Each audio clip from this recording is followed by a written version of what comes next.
जय मसी नमस्ते साथीहरू। आज तपाईहरु समक्ष म एउटा कवितालाई लिएर आएको छु। यस कवितालाई मैले गत वर्षको अन्तर्राष्ट्रिय आमा दिवसको उपलक्ष्यमा लेखेकी थिएँ अनि आजको दिन तपाईहरुसँग साझा गर्न गइरहेको छु र मेरो कविताको शीर्षक छ आमा। अचम्मको उदेकको शब्द आमा, शक्तिशाली कता कता कमजोर शब्द आमा।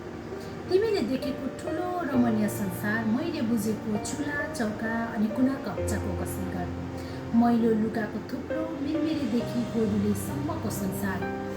ज्यामी होइन, ज्यालाको भोगी पनि छुइन, प्रेमको दुई शब्द नै काफी छ थकाइ मेट्नलाई।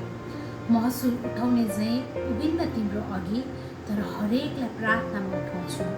गाडीको दुई पहिया सँगै गुड्दा फुलिएर सुकेर जीवन डिसब्यालेन्स बनाउने पनि होइन।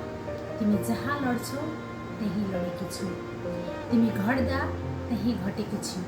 धेरैपल्ट तिमीलाई लड्दा उठाउन नसकेर आफै पनि लडेकी छु। संसारको बेस्ट सनस्क्रिन र महँगो मेकअप भन्दा तिम्रो प्रशंसाको दुई शब्दले म विश्व सुन्दरी भन्दा माथि ठान्छु।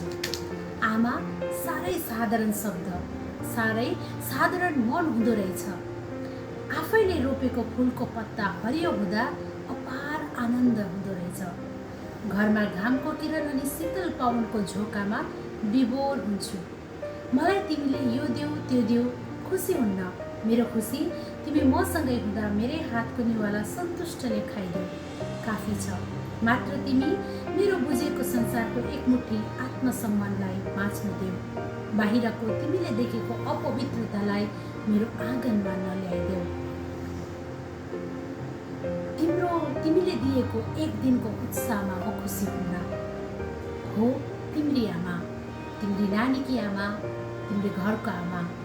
शान्तिको सास देऊ, एक दिनको उत्साह होइन, हरेक दिनको जीवाइमा तिम्रो बलियो अँगालो देऊ। माया देऊ, सक्छौ भने हरेक दिन प्रार्थनाको सहारा बनिदेऊ।